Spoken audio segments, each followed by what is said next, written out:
Nako po, ito maganda hong pag-usapan po at diskusyonan po makabida na po. Nilinaw po ngayon makabida ni dating Supreme Court Associate Justice Adolf Ascuna makabida na wala naman pong masama na gamitin ng Office of the Vice President makabida ito hong confidential funds para ho pambili po ng gamot makabida. Pwede naman po nilang gamitin yung gamot bilang reward doon ho sa kung sino man po yung binigyan po nila ng reward mga kabida. Okay, hindi naman daw irregular yun pero ang sabi po ng Commission on Audit hindi raw kabilang doon ho sa menu ng confidential funds yung pambili po ng gamot kasi binibigyan kasi ng big deal na kung tutuusin po makabida hindi ho dapat dahil gamot yan hindi yan binulsa po ni Sara Duterte, mga kabida, po.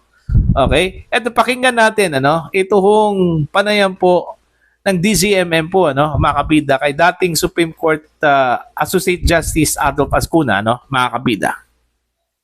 Justice, lumalabas po ngayon sa social media dun sa mga sinasabi ng mga, I don't know, supporters or mga nanonood po. Ang sinasabi nila is, bakit kinokontra yung paggastos ng OVP doon sa confidential funds na ginamit for medicine or pagbili ng mga gamit kahit na malino na sinasabi ni Co-Auditor Wamil na hindi ito kasama doon sa menu ng pwede mong pagkagamitan ng confidential funds. Ang nagiging script po na nababasa ko is bakit natin binibigyan ng masamang kulay yung ginagawang pagtulong ng OVP. Can you give us more explanation on this po? Opo, yun po palagay ko sa aking tingin form of reward yung medicine given to the person who provided the information needed under the confidential operation. So to me that is not irregular because reward can take many forms. It can be monetary, it can be in kind. Ayun. So, yun. Okay? Ang reward po makabida ay pwede hong monetary, pwede hong in kind, makabida. So, yung ginamit po na pondo mula sa confidential funds na ipinambili daw ng Office of the Vice President ng mga gamot, walang irregularidad daw dun Pero ayon po kay Attorney Wamil, yung dating auditor po ng COA, mga kabida, wala sa menu. Alright? Pero hindi niya alam, mga kabida, at hindi po niya binigyan ng, kumbaga, konsiderasyon na pwedeng gamitin yung mga gamot na yun bilang incentive. Alright? Reward, premyo, doon ho sa makapagbigay po ng impormasyon, sa ginagawang confidential operation po, mga kabida, po. Diba? Anong big deal doon? Unang-una, inamin po ni Attorney Wamil po, mga kabida, na hindi ho binulsa ni Sara Duterte yung pera. Okay? Kahit isang sintimo po, hindi po kinuha at ibinulsa po ni Sara Duterte. Okay? Yun yung problema po, Kahit na hindi big deal, ginagawang big deal. Okay? Dahil yun nga hindi daw naisama o kasama dun ho sa listahan po na dapat paggagamitan po makabida ng confidential funds. Okay? Gaya ng sinabi po ni Justice Ascuna po, makabida, ang reward ay nasa dalawang forma yan. Una, in kind at saka or in cash. Alright? At pinili po makabida ng Office of the Vice President na in kind po ang ibibigay. Gamot. Walang irregularidad doon. Okay? Bakit ho binigyan po ng big deal? Binigyan ng pansin. Okay? Kumbaga, binigyan ng diin ng Commission on Audit na masama yon. Kaya naglabas po ng notice of disallowance po, mga kabida, po. Pero mas maganda to kung iaakyat po makabida sa Korte Suprema, Parang Korte Suprema po mag-interpret kung talaga bang bawal yung ginawa po ng Office of the Vice President, mga kabida, po. Diba? O, mismo, justice na po ng Korte Suprema nagsabi na for him, walang masama, hindi bawal, walang irregularidad doon, ano? Dahil itinambili po ng gamot. Okay, yung gamot na yun ay ginawang parang reward, ano? O premyo, mga kabida, sa mga nagbigay po ng impormasyon. O anong masama po doon? Alright? Yun, magiging masama lang po, ano, mga kabida, kapag ang intention po, okay, mga kabida, wasakin ang respondent who is the Vice President of the Republic of the Philippines. Kahit na po tama, mga kabida, yung kanyang ginawa, walang mali, walang irregularidad, pero dahil kalaban sa politika, no, mga kabida, kalaban ng administrasyon, okay, sinasabi po nila, mga kabida, hindi naman pwedeng diktahan yung COA kasi independent yan, constitutional body yan. Naniniwala ho ba kayo dyan? Para namang ipinanganak tayo kahapon lang po, ano, mga kabida, ano po. Kayang kontrolin yan. Yung mga Constitutional Commission, kayang kontrolin yan. Maniwala ka, mga kabida, ano po. Diba? Yun po ang medyo nakakalungkot, ano, nakakadismaya, mga kabida, ano po. Dahil para bang binibigyan po nila ng masamang kahulugan, ano, binigyan ng kulay yung pagbili po ng Office of the President ng mga gamot. Kumbaga, ang tingin nila, mga kabida, doon is kasalanan na po. Okay? Guilty na po doon, ano, mga kabida, si Sara Duterte. Ang tawag po nila doon, mga kabida, is misuse of confidential funds. Hindi naman po misuse of confidential funds yun, ano, mga kabida, dahil gaya ng sinabi po ni Justice Ascuna, ginamit yon para pambili po ng gamot, mga kabida, para gawing papremyo or reward dun ho sa makapagbigay po ng impormasyon, ano, sa ginagawang confidential operation po, ano, mga kabida. Pwede hong in cash, pwede naman pong in kind, ano, mga kabida. So, mas pinili po ng Office of the Vice President na in kind na lang ang ibigay instead na in cash, ano, mga kabida, ano po. See? So, sa confidential funds issue, sa Article 1, mga kabida, malinaw po na walang napapatunayan po ang prosecution, ano, mga kabida, ano po. Okay? Unang-una, kung nagkaroon ba ng pera si Sara Duterte dyan po sa confidential funds na yan, ano, mga kabida, inamin naman po ng witness po ng prosecution na wala. Okay? Ngayon, itong paggamit po ng confidential funds, mga kabida, para pambili po ng gamot, ano, ang sabi ng auditor, ng witness, ng prosecution, mali daw yun kasi wala sa menu. Okay? Pero, pwede hong gamitin para pang-reward. Diba?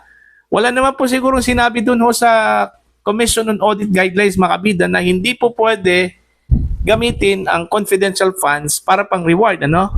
Yun nga yung intention Okay? Kaya nga tinawag na confidential funds o di kaya intelligence funds kasi doon po kinukuha po, mga kabida, ang pambayad bilang ganti, okay?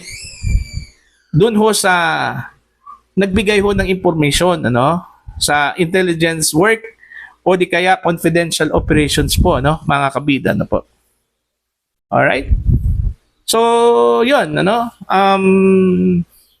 ewan ko kung ano po ang magiging aksyon ng defense dito, ano po.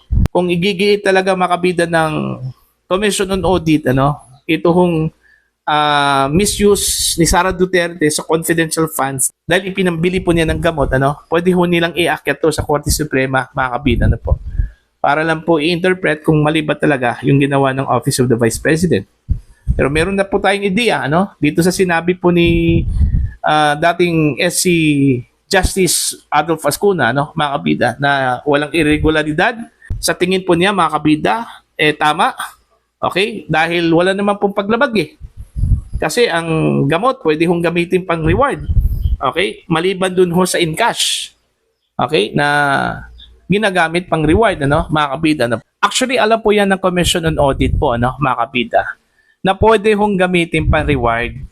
Okay? Yung medisina o other in kind, ano, mga kabida, pwede hong gamitin pang-reward. Kasi yun yung design po ng confidential funds ano? Okay? Pang-reward, mga kabida. Para dun ho sa mga magbibigay ho ng impormasyon Kaya nga nagtataka nga ako ano, kung bakit po binigyan po nila ng masamang kaulugan po ano, mga kabida. Binigyan po nila ng kulay yun Alright? Na hindi naman po siguro ngayon lang po yan nangyari ano, mga kabida, di ba? Yun nga, sometimes may mga misinterpretations sa mga guidelines ano, mga kabida. Kaya nga meron tayong Korte Suprema ano, na kapag nami-misinterpret po mga kabida ng isang ahensya yung kanila kong guidelines, pwede naman pong tumakbo tayo sa Korte Suprema para lang po linawin ano, mga kabida ano po. Okay? At saka hindi naman po perpekto yung Commission on Audit Yung mga auditor dyan, yung mga official dyan, hindi perpekto yan. Nagkakamali yan mga kabida sa kanilang interpretasyon Okay? Maliban lang po siguro kung sinadya talaga na mali-mali ano, yung kanilang interpretasyon dahil meron pong prinotektahan at meron pong plano ano, mga kabida ano po. 'Di ba? So 'yon. Para sa akin mga kabida, wala hong masama doon ho sa ginawa po ng Office of the Vice President na nagbili po sila ng gamot. Okay? Hindi naman po inuwi yan ni Sara Duterte yung mga gamot na yan 'Di ba? Sinabi ba doon na inuwi ni Sara Duterte yung mga gamot na yon na pinagbili po nila ano, mga kabida, no? Wala. Kahit na po cash, wala hong dinala at kinuha po si Sara Duterte ano. So purely para ho pang ano yon, pang reward ano, okay, incentives. All right? Doon ho sa makapagbigay po ng impormasyon. Kaya nga may mga pangalan, mga aliases yun ano, mga kabida. Dahil yun yung design po ng confidential. Pareho lang po yan sila sa intelligence funds ano, mga kabida. Okay? May mga rewards doon ho sa mga recipients. Alright? So, that's it. Halata kasi mga kabida, no, na meron po talagang grand design. Okay? Laban ho dito kay Sara Duterte, ano.